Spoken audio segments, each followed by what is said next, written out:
are the answer to better communicating. All of you on the YouTubeosphere, in this roomosphere, in the atmosphere. Okay. All of you.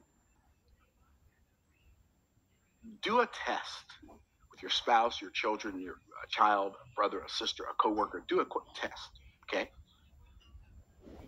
Let the other person count, and you just start asking questions and see how many questions you can ask.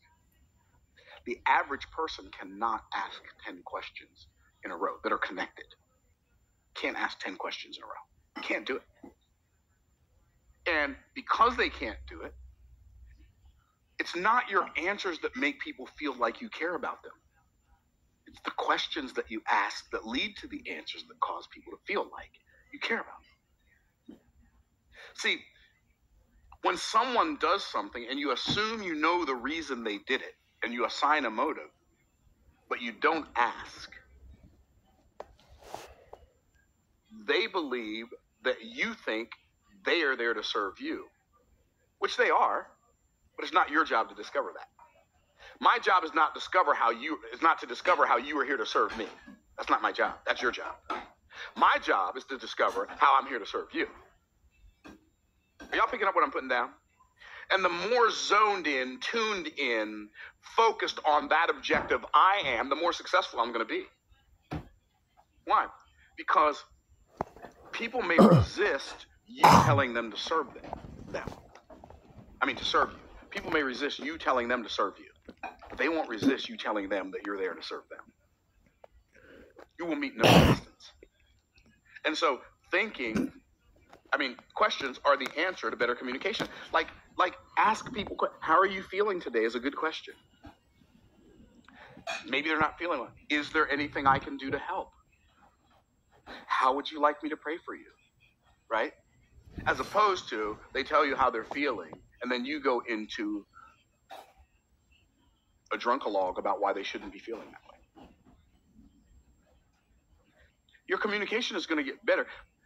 People think, oh yeah, I'm really good at sales. I have the gift of gab. Okay, but the gift of gab is not a sales strength. The gift of shut up and listen is a sales strength. The gift of asking questions in WFA, that's a sales skill. WFA, what's that? Wait for an answer. Ask a question, wait for an answer. Some of us are so addicted to being verbose and loquacious and promulgating our esoteric cogitations that we're talking and we can't shut up. Well, that time has come for the event of the year, of the decade, potentially of the century. People say things like, well, I'm just not good with names. That's not really the problem. You're plenty good with names. Who was it that picked the peck of pickled peppers again? Peter Piper. Oh, okay. Who was it that sat on the wall and had a great fall? Oh, okay. Who was it that had a little lamb? Oh, so you're okay with names. That ain't the problem. You're all right with names. You don't have a problem with names. Here's what you have a problem with. You have a problem with listening. When you ask somebody their name, you're not listening to the answer. You're preparing for the next thing you desire to say.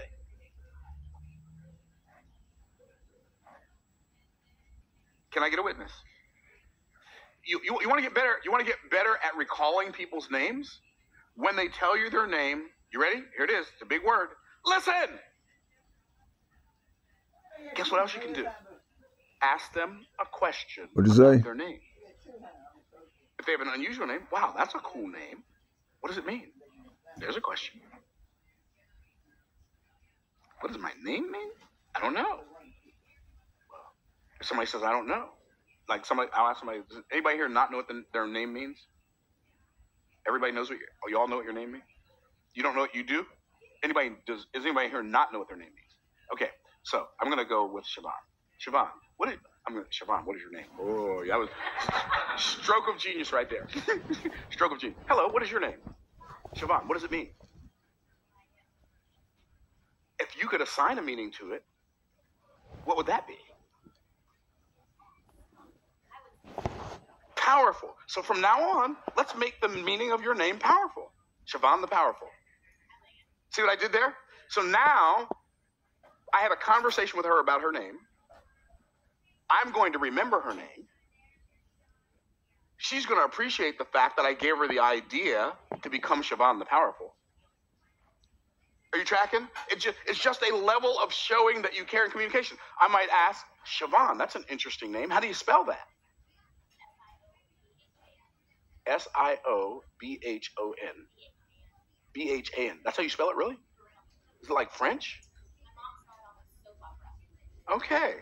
And it was pronounced Siobhan, Siobh. It's Irish. Wow, that's interesting. Siobhan the Powerful with the Irish name and the very unusual spelling. That's so cool. Are you named after someone? This is a woman on the soap opera. So, now, how many different anchors do I have now to remember her name? What did I just demonstrate when I meet this person? I ask them that many questions about their name. It demonstrates that I care about them more than I care about them finding out about me. Are y'all tracking? So, but your name's Tim. I would do the same thing, but I would do the exact same thing I just did. But I still would ask how to spell it. You want to find out how bad assuming spellings of people's names really is? Write a book and do a book signing. You're going to throw away a bunch of books. I always ask people how they spell it. You like I asked you today, are you Brian, B-R-I-A-N, B-R-I-A-N, or B-R-Y-A-N, right? Like, don't assume you know. See, the miseducational, misdirectional system gives us points for memorizing somebody else's right answers. The marketplace gives us points for discovery, not for knowing. Okay. I'm